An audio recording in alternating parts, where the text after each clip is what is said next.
کہ تم بھی انہی کے روش پر چلو. یہ دیکھو کس طرح سے ان کے کرامات. اور سنو, مفتی اعظم ہند اس وقت میں بریلوی تھا. ہم اپنے بھائی کے پاس پہنچے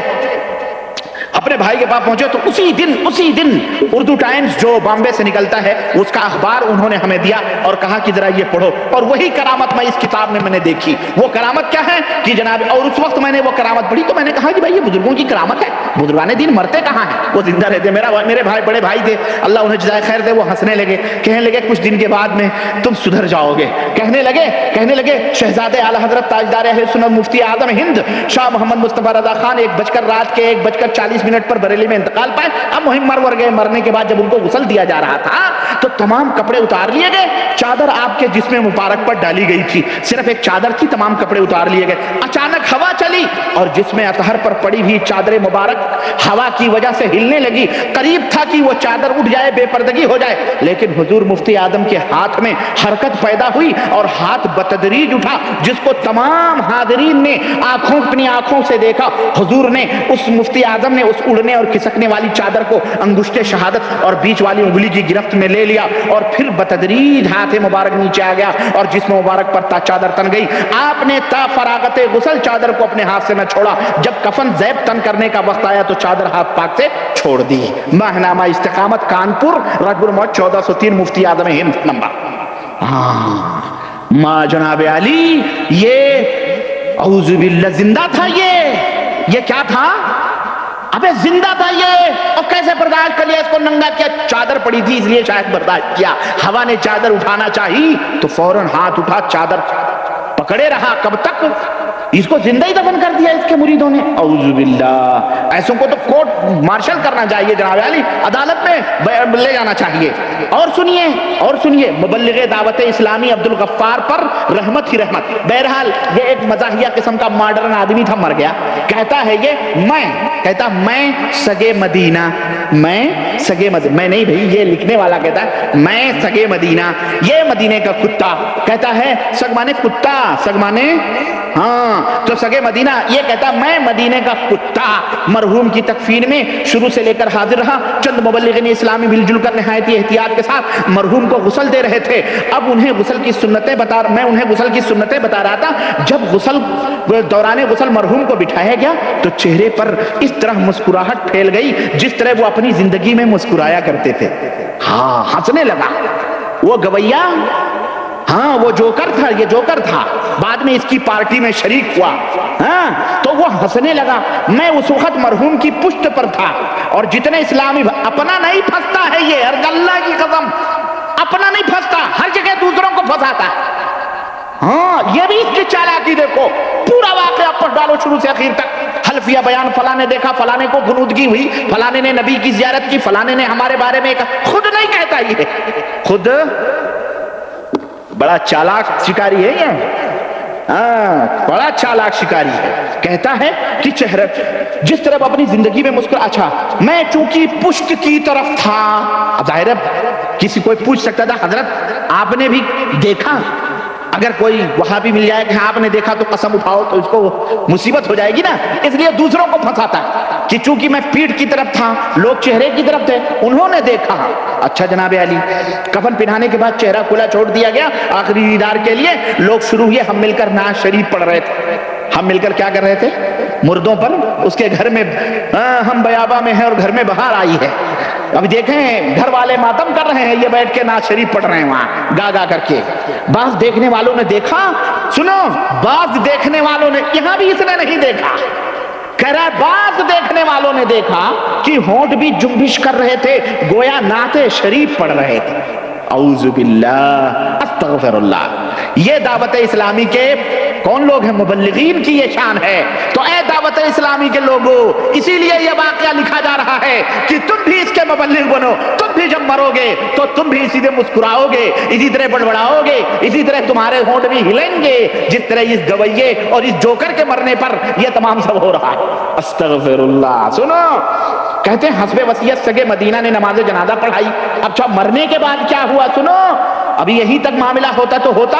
مرنے کے بعد کہنے کسی نے خواب میں شہید کیا ہے مرحوم کے سوئم کے سلسلے میں, اول دویم سوئم تیجا, تیجا ہوتا ہے. یہ فیضان سنت ہے نا, تیجا نبی نے کیا ہے, اس لیے یہ تیجے 40ویں والے تیجا 40واں کر رہے ہیں. استغفر اللہ. کہہ رہا شہید مسجد خاردار کراچی میں عشاء کے بعد ہم نے قرآن خوانی محفل نعت کا انعقاد کیا. اجتماع بہت زیادہ تھا, اس لیے مسجد کے باہر ہی محفل کا انتظام کیا گیا. مولانا حسن رضا کی لکھی ہوئی نعت شریف دیر تک تکرار ہوتی رہی. حاضرین کے اوپر غنودگی, ایک بھائی کے اوپر غنودگی طاری ہوئی. ایک خوش نصیب اسلامی بھائی نے مجھے بتلایا کہ اس دوران مجھ پر غنودگی ہو گئی, آنکھ بند ہو گئی, دل کی آنکھیں کھل گئیں. کیا دیکھتا ہوں سرکار مدینہ اپنی چادر پھیلائے ہوئے محفل نعت میں جلوہ افروز ہیں, خوش نصیبوں کو بلا بلا کر چادر مبارکہ میں چھپا رہے ہیں. اتنے میں مرحوم عبدالغفار قادری بھی سنت کے مطابق اپنے مخصوص لباس میں امامہ سر پر سجائے نمودار ہو گئے. سرکار مدینہ نے مرحوم کو بھی دامن رحمت میں چھپا لیا. ہاں دیکھیں, یہ سب فضائل بیان کیے جا رہے ہیں اپنے اجتماعات کی, اپنے مبلغین کی. کیوں؟ اسی لیے سنو. اچھا جناب علی کہتے ہیں ولی کی صوفیاء کرام فرماتے ہیں عام مسلمان تو عمل سے اچھی باتوں کا حکم کرتے ہیں, اولیاء کرام نگاہوں سے, کس سے؟ نگاہوں سے تبلیغ کرتے ہیں. اللہ کے نبی تو نگاہوں سے تبلیغ نہ کریں. اللہ کے نبی تو جائیں طائف, لوگوں کو قرآن سنائیں, لوگوں کو اپنے اللہ کی باتیں بتائیں. یہاں نگاہوں سے تبلیغ ہو رہی ہے. سنیے, کہتے ہیں تم نے ٹھوکر سے ہے مردوں کو جلایا یا غوث, ٹھوکر سے.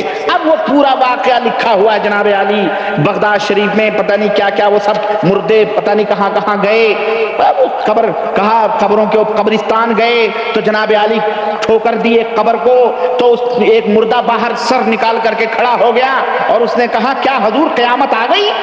آپ نے فرمایا نہیں قیامت نہیں آئی. اس پادری کے پوچھنے پر ایسا کیا گیا ہے, اس کو بتا تو کس دور کا آدمی ہے؟ وہ کہنے لگا میں حضرت سیدنا دانیال کے زمانے کا ہوں.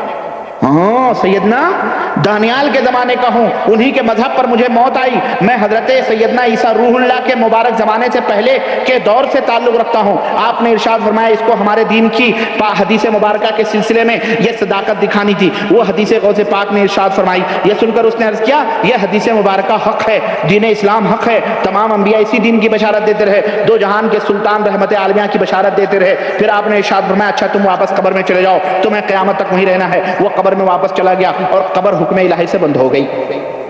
اب یہ منظرہ دیکھ کر کئی لاکھ کردی مسلمان ہو گئے, سارے مسلمان ہو گئے. اب میں ذرا پوچھوں اللہ کے نبی کو یہ قوت نہ دی گئی کہ یہودیوں کے قبروں کو یا قبرستان میں جا کے یہودیوں کو جمع کر, نصرانیوں کو جمع کر کے ٹھوکر مار کر مردے سے کہلوائیں کہ ہمارا دین حق ہے یا نہیں ہے؟ اللہ کے نبی تو ایسا نہ کریں, صحابہ تو ایسا نہ کریں. یہ شیخ عبد القادر جیلانی پادری کے کہنے پر جا کر کے قبر کو زندہ کروا کر کے مردے سے پوچھوا کر اپنے دین کی حقانیت منوائیں.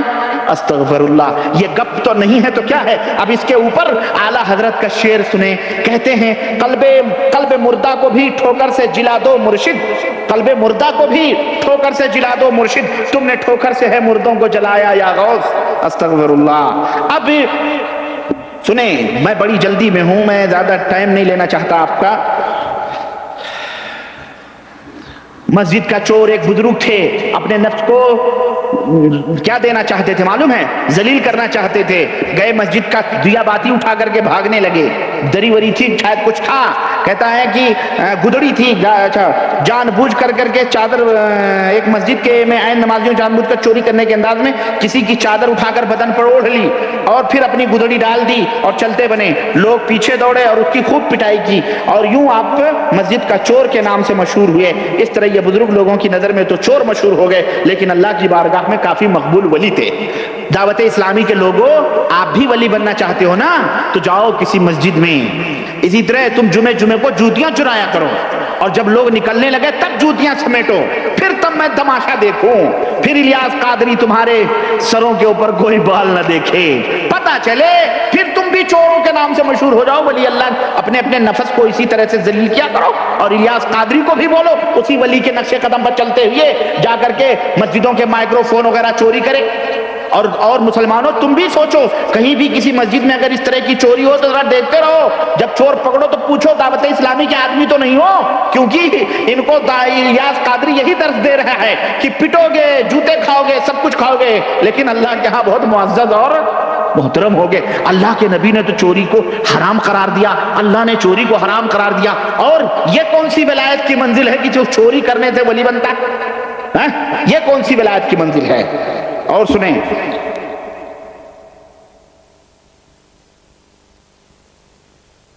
جس کی محبت بلکہ عین ایمان ہے، اس پیارے کی گلی کے کتے کے پاؤں چومنا عین سعادت ہے۔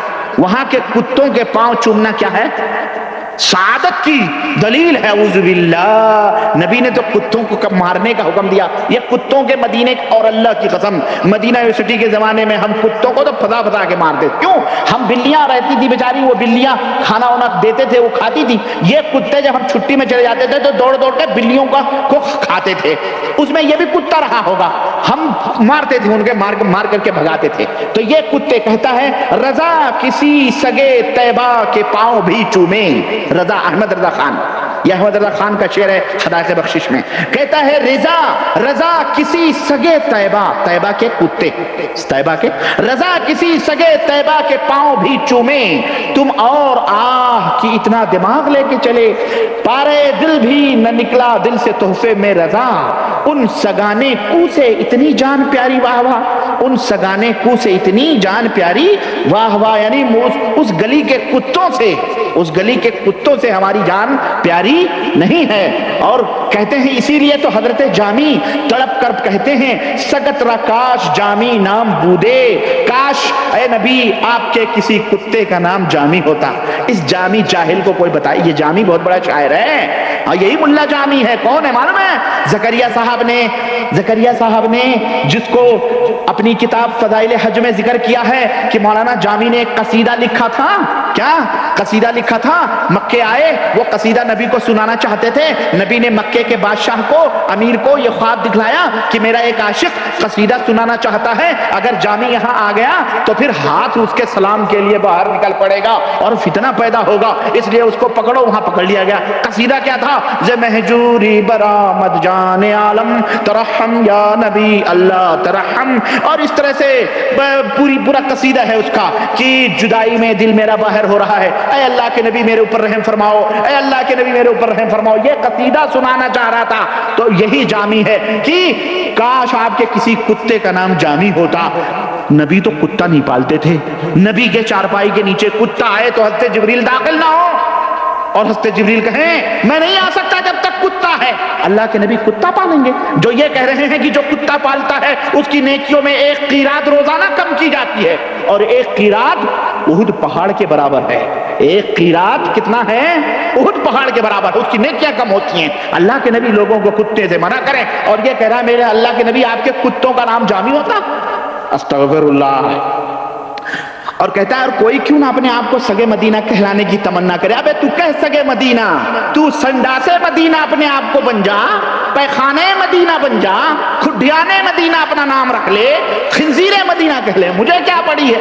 لیکن یہ ایک بات یاد رکھ، لقد کرمنا بنی آدم، اللہ نے فرمایا ہم نے بنی آدم کو عزت و وقار بخشی ہے، شرف بخشا ہے، اور بنی آدم سب سے معزز اور سب سے محترم مخلوق ہم نے بنایا ہے۔ اللہ نے تو تجھے محترم بنایا ہے، کتا تو سب سے ذلیل جانور ہوتا ہے، ناپاک اور نجس ہوتا ہے، تو وہ کتا بن رہا ہے جس کے بارے میں نبی نے بھی قتل کا حکم دیا۔ استغفر اللہ، اللہ لعنت ہو ایسے محبت پر۔ سنو، کہتا ہے کہ میں مدینے کی کلی کا کوئی کتا ہوتا، ہاں صفحہ 749، میں اب یہاں پہ کھل گیا ہے۔ ہم جب سگ کا معنی کتا کرتے ہیں نا تو لوگ کہتے ہیں کہ ربانی صاحب سگ معنی کچھ اور ہوتا ہے، سگا ہوتا ہے۔ سگ معنی کیا ہوتا ہے؟ سگا ہوتا ہے، ربانی صاحب اپنی طرف سے کہہ رہے ہیں، لیکن سنو اب کھلا ہے یہ، کہتا ہے میں مدینے کی گلی کا کوئی کتا ہوتا۔ اب تو کوئی شک نہیں رہے گا نا ربانی کی باتوں میں، ہاں؟ لوگ ایسے دھوکہ دیتے ہیں، اس کی باتیں میں سنو، وہ اپنی طرف سے کہتا ہے، میں اپنی طرف سے نہیں کہتا ہوں، بس انہی کی محفل سنوارتا ہوں، چراغ میرا ہے رات ان کی، انہی کے مطلب کی کہہ رہا ہوں، زبان میری ہے بات ان کی۔ سمجھ رہے ہیں؟ ہاں، نہ تم صدمے ہمیں دیتے، نہ ہم فریاد یوں کرتے، نہ کھلتے رازے سربستہ، نہ یہ رسوائیاں ہوتی۔ یہ رسوائیاں جو ہو رہی ہیں اسی لیے تاکہ امت گمراہ نہ ہو۔ سنو، کہہ رہا کاش میں مدینے کی گلی کا کوئی کتا ہوتا، کاش ہوتا نہ میں انسان مدینے والے، کاش میں انسان نہ ہوتا، میں کتا ہوتا استغفر اللہ. یہ بھی کوئی تمنا ہے؟ وہی ہو گئی جو خواجہ عزیز الحسن مولانا اشرف علی صاحب تھانوی کے چہیتے مرید، کاش میں آپ کی بیوی ہوتی. استغفر اللہ.